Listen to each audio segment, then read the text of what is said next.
Hello, my name is Asim Dandashli from Maastricht University, and I am here with Professor Amy Verdun from the University of Victoria to talk about the history of the European Union. Let's first talk about the origins of the European Union. When did the predecessor institutions of what is now the EU first emerge? How did this happen, and what were the main motivations? In Chapter 2, written by Konstantin Kira-Paskanut, we discuss the history of European Union. So what is today the European Union really started only after the Second World War. There had been thoughts about a federal Europe even before 1945 in intellectual and political circles, but it took till the Second World War for it to really starting to materialize. So in 1948 we have a huge Congress of Europe, which eventually only resulted in the Council of Europe, which is not an EU institution. But in the 1950s, we have the European Economic Community, the European Atomic Energy Community, and most importantly, the European Coal and Steel Community that started off first. Now, in these three communities, we already have the embryonic institutions that we know today in the European Union. That word European Union really only was introduced later in the 1990s. The institutions that we saw in these three communities included the European Commission, the Council of the EU, the European Parliament, and the Court of Justice of the EU. So I use the words of today, but those embryonic institutions were already around at that first start. One important political actor whose ideas strongly influenced the creation of the original European communities was Jean Monnet. What were the key elements of Monnet's conception of European integration that shaped what is now the EU? So actually, Jean Monnet, he was a businessman. You wouldn't think of that, because ultimately we think of him as a great statesman. But he was a cognac merchant. And when he was younger, he traveled to North America to try to sell cognac. In his travels to Canada and the United States, he was quite surprised of what he saw there. He saw people of different ethnic groups all working together really well. And with those relationships that he took back to Europe, he had a really good set of supporters in North America and some inspiration about what he could do if he were in a position of power. Now, he was invited to be part of the group that would try to reconstruct Europe. And he worked in France. And he set up this plan where he thought, how could we get these European countries to work together? But because he was not really a political man, he needed support. And so he went to Robert Schuman and said, this is my plan. And Robert Schuman was willing to take over this plan and launch it. And we know that as the Schuman Declaration. So Jean Monnet had the idea to take smaller things, like the bringing together of coal and steel, and then moving that up to the political level. So there was always political integration in the back of his mind. In very broad strokes, how did the European integration process develop after the 1950s? What influence have major global events had on this development?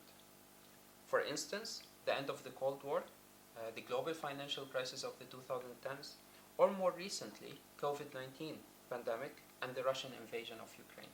So since the 1950s, there have been a rather large number of developments. So the 1960s were mixed. On the one hand, we had the Common Agricultural Policy, which was an innovation and a new policy where the EU took charge.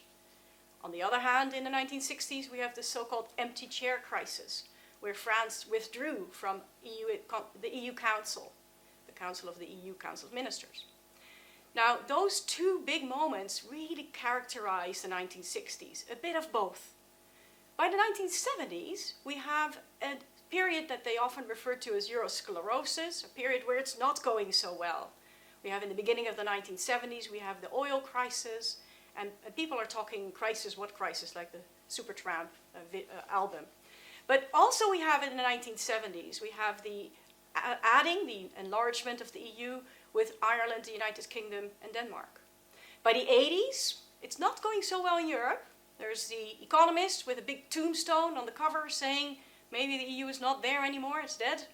But in fact, in the 1980s, we see a relaunching of the EU project through the Single European Act and the plan to complete the single market. Also, in that same period, the plans are made to maybe come up with the plan for a euro, a single currency. In fact, they don't know that name yet, but they refer to it as the ECU, the European Currency Unit. In the 1990s, the first major progress happened with the Maastricht Treaty. In the Maastricht Treaty, we actually introduced the first time the EU as a name, but also 3 pillars. And the Maastricht Treaty was made possible by huge changes in the global world. The end of the Cold War, the collapse of the Soviet Union, and a possible opening up of the Eastern Bloc towards the West. Throughout this time, the 1990s, it is unclear whether, for instance, the single currency will materialize, or even how and under what conditions the Central and Eastern European countries will join the EU. So in the 21st century, we see a number of these developments then materializing. So 10 new member states join, then 2 more, and later on we will see Croatia join. But we also see in the 2000s, we see an attempt to build a constitution for the European Union. That event doesn't really materialize, so there is a text, but it doesn't get ratified. And most of it then eventually gets taken up by the Lisbon Treaty, so some kind of a facilitating of an ease in making policies gets put into the Lisbon Treaty, for instance. And now, in the last decade, we see major amounts of crisis. So from the global financial crisis, the migration crisis, the Brexit crisis, and even the COVID pandemic, all the way through to today's Ukraine crisis, or the Russian invasion, the fulsome invasion of Russia in the Ukraine. These are all major challenges to the EU. The EU is severely struggling with that, but also trying to find ways to build itself because of crisis. If we compare the EU's historical development to Canada's, what are some key points of similarities and differences? So if we look at the historical developments in both Canada and the EU, what built Canada, what built the EU? There are some things that are a bit similar. So both of these entities are relatively new in their political form. So in Canada, it was the British colonies coming together, and there was also the wake of what could happen with the US and how does Canada position itself relative to the US. In the EU context, all of this is, of course, since the Second World War, not EU nations, countries that are in the EU, but the entity that we're looking at. The EU, of course, is not a federal state, however, whereas Canada has first been a confederal state, now we'd consider it a very decentralized federation. So they are ending up in different places at the present time. Another comparison that we have between the two is that a lot of these negotiations about precisely what form it takes is built behind closed doors, so negotiations at the highest level. But on the whole, I think the major difference is that the EU ends up in a position where it's a loose arrangement of member states that have some form of resemblance to federation, but still are not a federation, whereas in Canada it is. Why is understanding the history of the EU important for the current day context? So the history of the EU is important in a number of ways. The first most important thing is that the EU does not have a collective identity.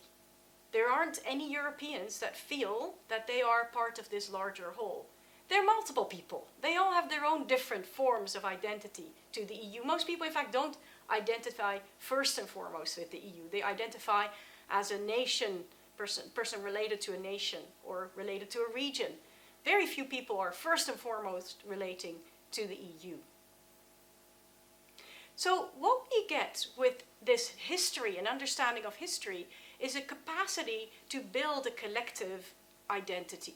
So it is what is the EU is all about. How do we understand it? What have been the building blocks that built the EU to be the kind of thing it is today?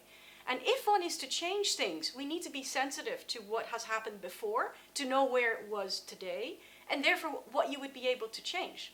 It's also important to keep in mind who have not been part of this history building, which stories are lacking. Some of the new Europeans have not had their voices represented as much in the story. Or some people who've been contributing different types of policies to the EU would also like that to be represented in the history. So in order to know where we're going and what needs to be changed, we really need to appreciate what had happened before.